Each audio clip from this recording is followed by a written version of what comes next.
आमचे नवनवीन व्हिडिओ पाहण्यासाठी व्हिडिओ खाली दिलेल्या सबस्क्राइब बटनवर क्लिक करा आणि हो, या घंटीला क्लिक करायला अजिबात विसरू नका।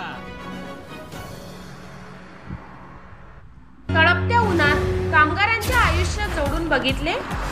ही बातमी सविस्तरपणे बघण्याआधी आपण आपल्या चॅनलवर नवीन असाल तर जी न्यूज मराठीचे यूट्यूब चॅनल सबस्क्राइब करून बेल वाजवा आणि रहा अपडेट। नाशिक आज दिनांक 31/3/2024 रोजी निफाड, भेंडारी, सावळी वीट भट्टी कामगार पोटाची खळगी भरण्यासाठी वनवन भटकणारी लहान मुलांचा प्रपंचाचा विचार करत वीट भट्टी कामगारांच्या आयुष्याकडे पाहिलं तर सगळ्या प्रश्नांची उत्तरे मिळतील। 124 डिग्री तापमानातलं जगणं कसं असतं? भारतातल्या कोट्यावधी असंघटित मजुरांची कहाणी आहे, जे आपल्या कुटुंबातील लोकांचं पोट भरण्यासाठी अशा तापमानाच्या ठिकाणी काम करतात, तेही 45 ते 50 डिग्री सेल्सिअसच्या कडक उन्हात। आपणही त्याचे काहीतरी देणेकरी आहोत, असा श्री राधिका बहुउद्देशीय फाउंडेशनच्या कोअर टीमने विचार केला व 31 मार्च रोजी 3 ठिकाणी वीट भट्टीवर आगळा वेगळा महिलांना व मुलींना स्कार्फ वाटप, रखरखत्या उन्हात थोडा सहारा मिळण्यासाठीचा उपक्रम घेतला। निफाड येथे वीट भट्टी कामगारांना 45 ते 50 महिलांना श्री राधिका फाउंडेशन बहुउद्देशीय संस्था यांच्यातर्फे मोफत स्कार्फचे वाटप करण्यात आले।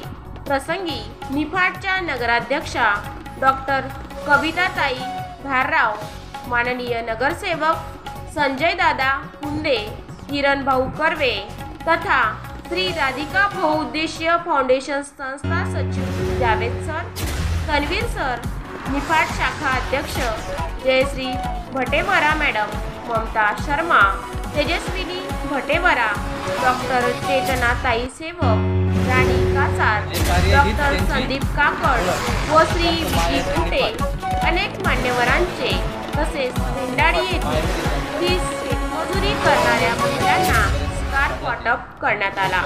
उपस्थित कार्यक्रम पार पडला त्यावेळी ग्रामपंचायत सदस्य रेखा आडाव, श्री मोगल, पत्रकार श्री संतोष आडाव सावडी, या गावांमध्ये श्री संजय बोडके व श्री बाळासाहेब बोडके यांच्या वीट भट्टी कामगार 30 महिलांना अस्करा स्कार्फचे वाटप केले।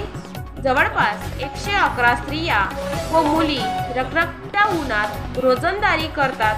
आपल्या कुटुंब निर्वाहासाठी संरक्षण मिळावे यासाठी नेहमीच तळमळ करण्यासाठी डॉक्टर चेतनाताई सेवक, श्री राधिका फाउंडेशन बहुउद्देशीय संस्था संस्थापक अध्यक्ष व राणीताई कासार उपाध्यक्ष, विकी कुठे, कार्यकारिणी सदस्य डॉक्टर संदीप काकड, कार्यकारिणी सदस्य यांनी महत्त्वाचे व मोलाचे योगदान दिले। श्री राधिका फाउंडेशन बहुउद्देशीय संस्था सर्व पदाधिकाऱ्यांनी आभार व्यक्त केले। श्याम जाधव, जी न्यूज मराठी, विभागीय संपादक।